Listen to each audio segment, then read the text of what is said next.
ये कहानी है कुछ दोस्तों की जो बस जैसे तैसे अपनी जिंदगी काट रहे हैं। किसी की जॉब अच्छी नहीं चल रही है और वहीं किसी को जॉब से ही निकाल दिया है। लेकिन एक दिन कुछ ऐसा होता है जो उन सबकी लाइफ बदल के रख देता है।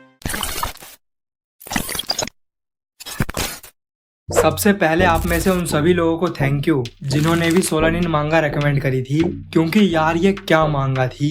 मैंने सोचा नहीं था कि कोई मांगा मुझे सिर्फ 29 चैप्टर्स में ही रुला देगी। इसे पढ़ने के बाद मैं बहुत ही ज्यादा इमोशनल हो गया था। जब मैंने इस मांगा को पढ़ना शुरू किया तब मुझे शुरू के 7-8 चैप्टर्स में बिल्कुल भी इंटरेस्ट नहीं आ रहा था। वही नॉर्मल कुछ फ्रेंड्स की स्टोरी दिखा रहे थे। लेकिन जब मैंने इसे पूरा कंप्लीट किया तब मैं इसके एक एक कैरेक्टर से इतना अटैच हो गया था कि मुझे ऐसा फील हो रहा था कि मैं भी उनके साथ ही जी रहा हूँ। मतलब कि शुरू में जितने भी कैरेक्टर्स का एक दूसरे के साथ इंटरेक्शन दिखाया है वो सब लास्ट में जाके पे ऑफ करता है। Now with that being said, let's start the video.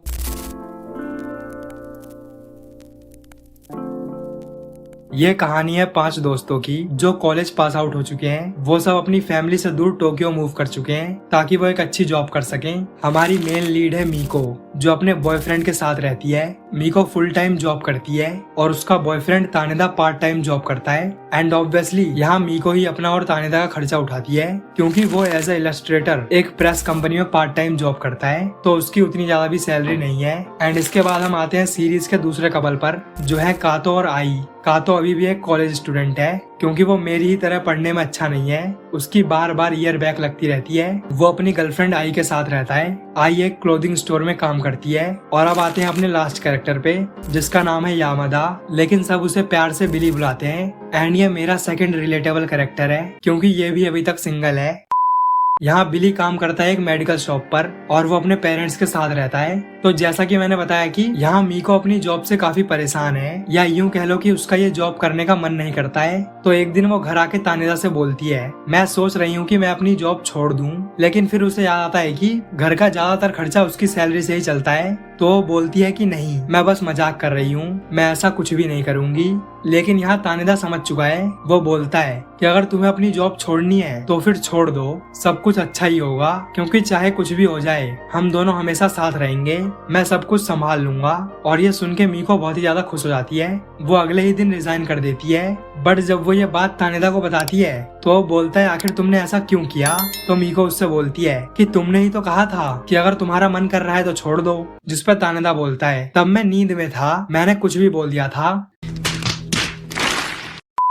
तो ऐसी उनकी थोड़ी बहुत बहस हो जाती है एंड तानेदा अपने दोस्तों के पास पहुंच जाता है। यहाँ मैं बता दूं कि कॉलेज टाइम में तानेदा, कातो और बिली का एक म्यूजिक बैंड भी था। उनका सपना था कि वो अपना खुद का एक बैंड बनाएंगे, लेकिन उनका ये सपना पूरा नहीं हुआ। तो इसीलिए वो सब अपनी रोजमर्रा की जिंदगी से महीने में 2 दिन निकाल के ऐसे ही फन करने के लिए इकट्ठा होते हैं और फिर वो लोग म्यूजिक बजाते हैं। तो वो तीनों म्यूजिक बजा ही रहे होते हैं, लेकिन तभी वहाँ मीको और आई आ जाते हैं एंड फिर वो सब लोग अपने पुराने कॉलेज डेज की तरह एंजॉय करने लगते हैं। और फिर थोड़े टाइम के बाद वो सब अपने अपने घर चले जाते हैं। मीको तानेदा से बोलती है तुम्हें वापस से म्यूजिक बजाते हुए देख के काफी अच्छा लगा। तो तानेदा बोलता है म्यूजिक बस एक मेरी हॉबी है, मैं इतना भी अच्छा नहीं हूँ कि मैं इससे 1 भी रुपए कमा पाऊँ। एंड इसके बाद वो काफी सीरियस हो जाता है। वो बोलता है मीको ऐसे हम कब तक गुजारा करेंगे, हमें अच्छे से स्टेबल होना होगा, वरना आगे चलकर क्या हो जाए क्या पता। आगे वो बोलता है अब तुमने अपनी जॉब भी छोड़ दी है तो तुम वो ढूंढो जो तुम्हें करने का मन करता है, क्योंकि ऐसे हम कितने ही दिन तक गुजारा कर पाएंगे।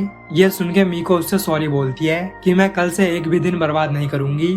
तो ऐसे ही अब वो सब अपनी वही नॉर्मल बोरिंग लाइफ जीना शुरू कर देते हैं। मीको तानेदा से बोलती है कि हमें साथ में बाहर गए हुए कितना टाइम हो गया है, क्यों ना हम जू घूमने चलें, और वैसे भी मैं फ्री ही हूँ। तो वो मान जाता है। लेकिन तभी मीको को उसकी मॉम का फोन आता है। वो बोलती है मैं तुमसे मिलने आ रही हूँ। और फिर क्या, उनका यह जू का प्लान कैंसिल हो जाता है। एंड मीको तुरंत तानेदा को घर से बाहर जाने के लिए बोलती है क्योंकि उसके घर वालों को पता नहीं है कि वो अपने बॉयफ्रेंड के साथ रहती है। तो तानेदा कातो के पास पहुंच जाता है एंड वो दोनों पार्क में हांडना शुरू कर देते हैं। बट यहाँ मीको के इतना सब कुछ करने के बावजूद भी उसकी मॉम समझ जाती है कि वो यहाँ अपने बॉयफ्रेंड के साथ रहती है। वो बोलती है मुझे इससे कोई भी फर्क नहीं पड़ता है, वैसे भी अब तुम काफी बड़ी हो गई हो, तुम अपने डिसीजंस खुद ले सकती हो। एंड फिर मीको अपनी मॉम को बताती है कि उसने जॉब छोड़ दी है और ये सुन के उसकी मॉम बिल्कुल भी खुश नहीं है। वो बोलती है आखिर तुमने ऐसा क्यों किया, तुमने एक बार भी हमें बताया नहीं, इसीलिए मुझे तुम्हारी चिंता लगी रहती है कि आगे तुम क्या करोगी।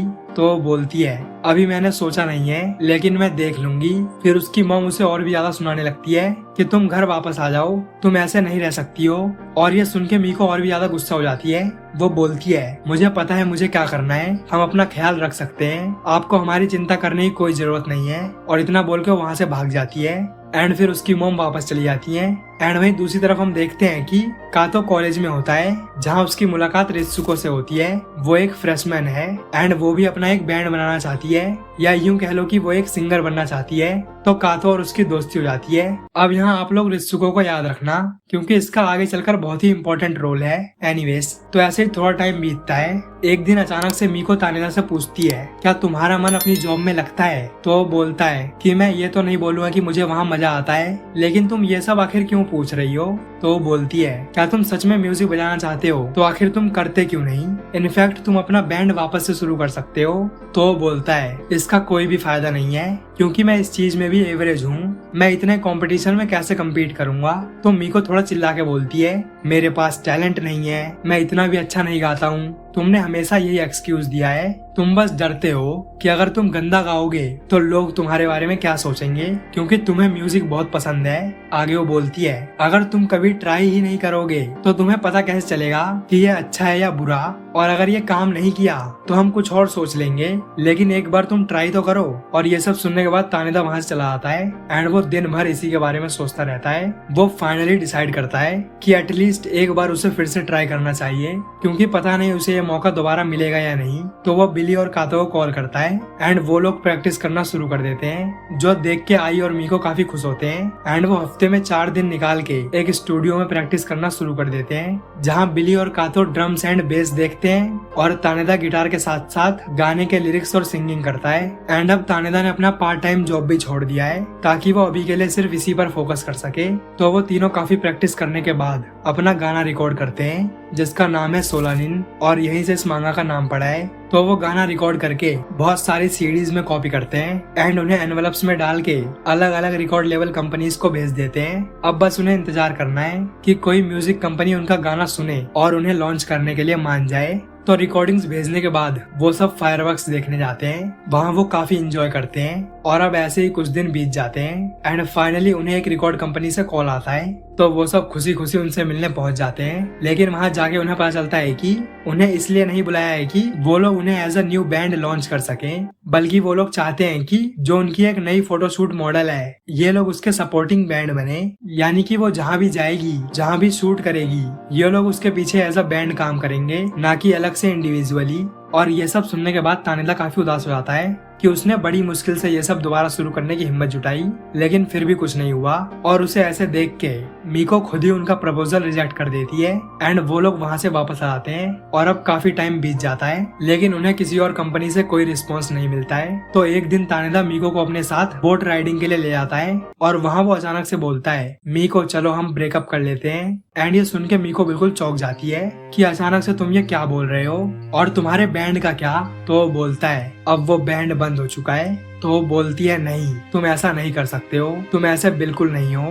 एंड फाइनली तानेदा उससे अपने मन की बात बोल देता है कि मैं क्या करूं, तुम जब भी मुझसे कुछ बोलती हो तो उससे मेरे ऊपर और भी ज्यादा प्रेशर आने लगता है। तुम्हें खुद नहीं पता कि तुम क्या करना चाहती हो, इसीलिए तुम कुछ भी नहीं करती हो और सब कुछ मुझी पे फोर्स कर देती हो।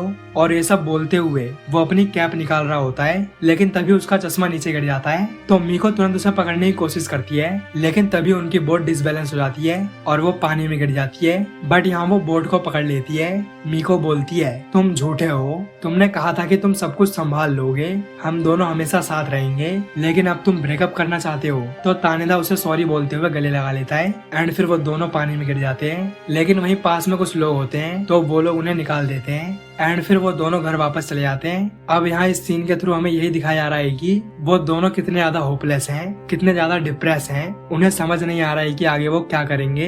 एंड कभी न कभी हम सब भी यही सोचने लगते हैं कि आगे क्या करना है, एंड ये सोच के हम सब भी काफी डिप्रेस हो जाते हैं। एनीवेज, तो वो घर पहुंच जाते हैं। तानेदा मीको से बोलता है कि मैं बाहर टहलने जा रहा हूँ, थोड़ी देर में वापस आ जाऊंगा। लेकिन इसके बाद तानेदा वापस ही नहीं आया और अब 5 दिन बीत चुके हैं, लेकिन तानेदा का कोई अता पता नहीं है। एंड उसी के बारे में सोच सोच के मीको की तबीयत बहुत ज्यादा खराब हो चुकी है। उसे बहुत ही अकेला महसूस होने लगता है। लेकिन तभी उसे एक कुरियर आता है जो था तानेदा के लिए। ये किसी म्यूजिक कंपनी ने भेजा है। उन्होंने उनकी वो सीडी रिजेक्ट कर दी है, जिसे देख के मीको उनके गाने को सुनने का डिसाइड करती है, क्योंकि अभी तक उसने भी उनका गाना नहीं सुना था। और फिर उसे पता चलता है कि तानेदा ने जो 16 नीन गाना लिखा था वो एक फेयरवेल सॉन्ग था। तो ये सुन के वो और भी ज्यादा डिप्रेस रहने लगती है। यहाँ उसके फ्रेंड्स मीको का मन बहलाने की बहुत कोशिश करते हैं, लेकिन वो बहुत ही ज्यादा सैड है, क्योंकि तानेदा के साथ वो 6 साल से थी और वो ऐसे ही बिना कुछ बोले चला गया। तो वो सब बैठे ही होते हैं, लेकिन तभी उन्हें तानेदा का कॉल आता है। सो रिलैक्स, आप लोग जो कुछ भी सोच रहे थे तानेदा ने वैसा कुछ भी नहीं किया है। वो बोलता है मीको तुम ठीक हो ना? तो मीको उससे बोलती है तुमने कॉल क्यों नहीं किया और तुम कहाँ चले गए थे? तुम अभी घर वापस आओ। तो वो बोलता है मैं ठीक हूँ, मैंने वापस से अपनी कंपनी ज्वाइन कर ली है। अब मैं दिन रात यही काम कर रहा हूँ ताकि हम अपना गुजारा कर सकें, और मैं इस जॉब के साथ साथ अपना बैंड भी कंटिन्यू रखूंगा, क्योंकि मुझे कोई म्यूजिशियन नहीं बनना है। मैं बस तुम लोगों के साथ रहकर खुश हूँ और टेंशन मत लो, मैं घर वापस आ रहा हूँ। और फिर वो अपना स्कूटर लेके घर वापस जाने लगता है। बट तभी वो रोने लगता है, क्योंकि अभी उसने जो कुछ भी बोला वो सब झूठ था। वो अभी भी एक म्यूजिशियन बनना चाहता है, वो अपना बैंड बनाना चाहता है। और यहाँ रोते हुए वो रेड लाइट पे बिल्कुल भी ध्यान नहीं देता है, जिसकी वजह से एक कार बहुत ही तेजी से उसको ठोक देती है और यहीं तानेदा की मौत हो जाती है। लेकिन वहीं दूसरी तरफ मीको, बिली, कातो और आई वो सब अभी भी उसका इंतजार कर रहे हैं, बट उन्हें नहीं पता है कि अब वो कभी भी नहीं आएगा। तो कुछ घंटे बीतते हैं एंड उन सबको पता चल जाता है कि तानेदा की एक्सीडेंट में मौत हो गई है। इसके बाद उसका फ्यूनरल होता है एंड वो सब वापस से अपनी नॉर्मल लाइफ कंटिन्यू करना शुरू कर देते हैं। और अब ऐसे ही 2 महीने बीत जाते हैं। मीको ने वापस से एक जॉब करना शुरू कर दिया है। वो एक फ्लावर शॉप में काम करने लगी है। वो खुद को हमेशा बिजी रखने की कोशिश कर रही है, लेकिन तानेदा के जाने के बाद वो बहुत ही ज्यादा उदास रहने लगी है। उसके सभी दोस्त उसके घर पे आके उसे खुश रखने की बहुत कोशिश करते हैं, लेकिन अंदर ही अंदर कातो, बिली और आई ये तीनों भी बहुत ही दुखी हैं। इसी बीच तानेदा के डैड मीको से मिलने आते हैं ताकि वो तानेदा का जो भी बचा हुआ सामान है वो वापस ले जा सकें। तो मीको और तानेदा के डैड की काफी लंबी चौड़ी कन्वर्सेशन चलती है, जहाँ वो मीको को तानेदा के बचपन के बारे में बताने लगते हैं कि वो एक ऐसा बच्चा था जो कभी भी अपने ड्रीम्स पर गिव अप नहीं करना चाहता था। यहाँ मीको उनसे सॉरी बोलती है कि मुझे माफ कर दीजिए, अगर वो मुझसे कभी मिला ही नहीं होता तो ऐसा कुछ भी नहीं होता। यहाँ मीको सारा ब्लेम खुद पर डालने लगती है कि अगर उसने तानेदा को कुछ बोला ही नहीं होता तो सब कुछ जैसा चल रहा था वैसा ही चलता, वो आज जिंदा होता। लेकिन यहाँ तानेदा के डैड उससे बोलते हैं इसमें तुम्हारी कोई भी गलती नहीं है, जो होना था वो हो गया। लेकिन अगर तुम अभी भी खुद को रेस्पॉन्सिबल मानती हो तो एक बार तानेदा को याद करना और उसने जो शुरू किया था उसे कंटिन्यू करना, ताकि इसका प्रूफ रहे कि वो कभी एग्जिस्ट करता था। एंड इतना बोल के वहाँ से जाने लगते हैं। वो तानेदा को कोई भी सामान नहीं लेते हैं। वो मीको से बोलते हैं उसका जो भी सामान है वो सब तुम्हारे साथ ही अच्छे से रहेगा। एंड फिर वो वापस चले जाते हैं। और यहाँ मीको तानेदा के गिटार को देखती है और वो डिसाइड करती है कि अब वो तानेदा के ड्रीम को पूरा करेगी। वो बिली और कातो के साथ उसका बैंड कंटिन्यू रखेगी। और फिर क्या, वो बिली और कातो को कॉल करके उन्हें मिलने के लिए बुलाती है एंड उन्हें वापस से बैंड शुरू करने के लिए मना लेती है। लेकिन इस बार वो तानेदा की जगह लेगी। तो वो दोनों मीको को सब कुछ सिखाने लगते हैं। और इसी बीच कातो की मुलाकात फिर से रित्सुको से होती है। अरे वही लड़की जो कातो को कॉलेज में मिली थी, जिस कैरेक्टर को मैंने याद रखने के लिए बोला था। तो वो उसे बताती है कि उसके बैंड ग्रुप ने एक कंपनी के टैलेंट कंपटीशन में पार्टिसिपेट किया था, जिसे वो लोग जीत गए। तो अब उसके एग्जीक्यूटिव्स उन्हें लॉन्च करने के बारे में सोच रहे हैं। ये सुनकर कातो काफी खुश होता है। फिर रित्सु उससे बोलती है क्यों ना तुम लोग भी उसी शो में परफॉर्म करो जिसमें हम लोग परफॉर्म कर रहे हैं। ये शो 1 महीने बाद है, जो उस कंपनी से कोई देखने आएगा ताकि आगे वो हमें लॉन्च करने का डिसाइड कर सकें। तो तुम भी वहाँ परफॉर्म क्यों नहीं करते? जिस पे कातो मान जाता है। और फिर क्या, वो, बिली और मीको तीनों 1 महीने तक खूब प्रैक्टिस करते हैं, जहाँ मीको काफी अच्छे से इम्प्रूव कर रही है। यहाँ मीको डिसाइड करती है कि वो तानेदा का लिखा हुआ गाना 16 नीन ही गाएगी। तो वो काफी प्रैक्टिस करती है, लेकिन वो आज तक कभी स्टेज पे चढ़ी भी नहीं है। तो लोगों के सामने परफॉर्म करना तो दूर की बात, वो इस शो को लेकर काफी नर्वस है कि वो कैसे करेगी। और देखते ही देखते उनके शो का दिन आ जाता है। और यहाँ उन्हें पता चलता है कि रित्सुको की जिस कंपनी से बात चल रही है वो कोई और नहीं बल्कि वही आदमी है जो उस टाइम पे उस फोटोशूट आइडल को प्रोड्यूस कर रहा था, जिनके ऑफर को मीको ने रिजेक्ट कर दिया था। तो जब से उसकी मुलाकात इन सबसे हुई थी तब से वो बदल गया। एंड वो दुनिया भर में ट्रैवल करके अच्छे बैंड्स को ढूंढ रहा है ताकि वो असली टैलेंट को प्रोड्यूस कर सके। तो एक एक करके सभी बैंड्स ग्रुप अपना परफॉर्मेंस देते हैं एंड अब फाइनली अपने ग्रुप के परफॉर्म करने का वक्त आ चुका है। तो यहाँ शुरू में मीको इतनी भीड़ को अपनी आंखों के सामने देख के बहुत ज्यादा नर्वस हो जाती है, लेकिन फिर कातो और बिली उसको मोटिवेट करते हैं जिससे उसमें काफी हिम्मत आती है एंड वो फाइनली सोलानिन गाना शुरू कर देती है। अभी मीको एक ऐसे मोमेंट को जी रही है जिसे वो चाहती है कि वो कभी भी खत्म ना हो, ये गाना बस ऐसे ही चलता रहे। लेकिन एट द एंड सोलानिन भी खत्म हो जाता है और उसी के साथ उनकी परफॉर्मेंस भी खत्म हो जाती है। तो अब काफी टाइम बीत जाता है एंड अभी भी उन्हें किसी भी कंपनी से कोई रिस्पांस नहीं मिला है, लेकिन अब वो लोग काफी खुश हैं कि उन्होंने तानेदा के ड्रीम को पूरा किया, उसके ड्रीम को कंटिन्यू रखा। उन्होंने इतनी भीड़ के सामने अपना खुद का बैंड परफॉर्म किया एंड अब फाइनली मीको थोड़ा खुश है। वो वापस से एक नई जॉब ज्वाइन करती है एंड अपने उस अपार्टमेंट से मूव करती है। अब वो अपनी ऑफिस के पास ही कहीं एक नया अपार्टमेंट लेकर रहेगी। यहाँ उसके सारे दोस्त उसका सारा सामान नया अपार्टमेंट में शिफ्ट कराने में हेल्प करते हैं। मीको उन सबको थैंक यू बोलती है, लेकिन यहाँ बिली मजाक में बोलता है इन सबके 1 बिलियन हुए और वो सब हंसने लगते हैं एंड फिर वो सब अपने अपने घर वापस चले जाते हैं। यहाँ मीको यही सोच रही है जब तक आपके पास आपके दोस्त हैं आप किसी भी चीज से ओवरकम कर सकते हो। और इसी के साथ ये मांगा यहीं खत्म होती है। लेकिन लगभग 11 साल के बाद इसके राइटर सोलानिन का एपिलॉग रिलीज करते हैं, यानी कि एक फाइनल चैप्टर जिसमें एट द एंड वो सब क्या कर रहे हैं, उनका कंक्लूजन क्या है, ये सब बताते हैं, जिसे पढ़ के मैं बहुत ही ज्यादा सरप्राइज हो गया था क्योंकि यहाँ हमें काफी ज्यादा टाइम गैप देखने को मिलता है। अब अपने सारे कैरेक्टर्स 30s में आ चुके हैं, यानी कि लगभग 10 या 15 साल आगे। मीको फाइनली तानेदा से मूव ऑन कर चुकी है एंड अब उसकी शादी हो गई है और इतना ही नहीं अब उसका बेबी भी होने वाला है। तो ये बात वो सबसे पहले जाके आई को बताती है। आई अब एक बुक स्टोर में काम करती है एंड मोस्ट प्रोबेबली उसने कातो से शादी कर ली होगी। और इसके बाद मीको लाइव म्यूजिक परफॉर्मेंस देखने जाती है एंड ये कोई और नहीं बिली और कातो का है। उन्होंने फाइनली अपना बैंड शुरू कर दिया है। जी हाँ, अब उस बैंड को मीको ने लीव कर दिया है। मोस्ट प्रोबेबली कोई रीजन होगा। आप हर वक्त जैसा चाहते हो वैसा नहीं हो सकता है। That's what is life about. But still उन्होंने तानेदा की मेमोरी को अलाइव रखा है, अपने बैंड को अलाइव रखा है। तो बिली और कातो मीको को देख के काफी ज्यादा खुश हो जाते हैं और फिर वो पूरे जोश में दोबारा सोलानिन प्ले करते हैं और इसी के साथ ये एपिलॉग भी खत्म हो जाता है। और हाँ, अपना बिली अभी भी सिंगल है। तो ये थी स्टोरी सोलानिन मांगा की। यहाँ बेसिकली हमें दिखाया गया है कि जब हम यंग होते हैं तो हमारे अलग अलग एम्बिशंस होते हैं, अलग अलग सपने होते हैं और कभी कभी तो उनमें से कुछ भी नहीं होता है। जैसा कि हमने मीको को देखा कि उसे क्लियर ही नहीं था कि आगे उसे क्या करना है, बट एट द एंड सब कुछ वर्कआउट कर जाता है। बस आपको फेलियर्स की चिंता छोड़ के आगे बढ़ते रहना है, चीजों से मूव ऑन करना सीखना है, लाइफ को एंजॉय करना है, बाकी अंत में सब कुछ अच्छा ही होगा।